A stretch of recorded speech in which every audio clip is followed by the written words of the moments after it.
For some, especially the most vulnerable, the storms brought misery, and that misery continues. Ed Pierce found an example in Carson City. And Ed, this is a special case. Yeah, and an unusual one, given this man's health issues. 3 times a week, Jim Eckert keeps his appointment at this dialysis center at the south end of Carson City, receiving treatment critical to his health. He then returns home to his small apartment, glad to find this afternoon at least the walkways cleared of snow and ice. They weren't this morning, and that caused him to fall. He enters a home which has been without its normal source of heat, he says, since New Year's Eve. Life at the moment is far from normal. Well, it affects my kidneys, is what it does. When I start getting really cold, it feels just like somebody is taking a bat to my kidneys back here. I mean, it really hurts. To be fair, it's livable at the moment, and he's learned to adapt. So what did you do? Just put on extra clothes? Yep, probably just the way I'm sitting right here. You know, put my stocking cap on. You know, and most of the time I just hang out in the bedroom because it is kind of warm in there with the heater in there, the electric heater I have.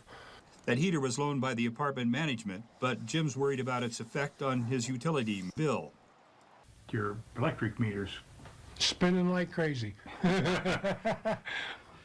There's nothing wrong with his furnace. The crawl space underneath the unit and the furnace ducting down there is full of water from the melting snow. A retired maintenance worker himself, Jim understands the problem. You were a young man and still in maintenance. Oh, I'd have this fixed by now.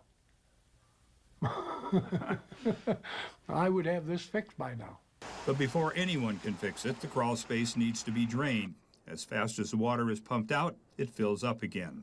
What are they telling you? They're not. That's the whole thing. They're not telling me nothing.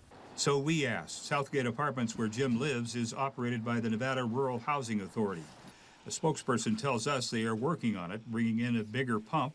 And the effect of that electric heater on his utility bill? Well, they promise to work with him to make sure he doesn't bear a bigger than normal financial burden because of it. 3 hours every time. So help apparently is on the way, but Jim Eckert's present dilemma reminds us that events like a series of winter storms hit some of us harder than others, and their journey back to a normal life can be longer. We'll let you know what happens.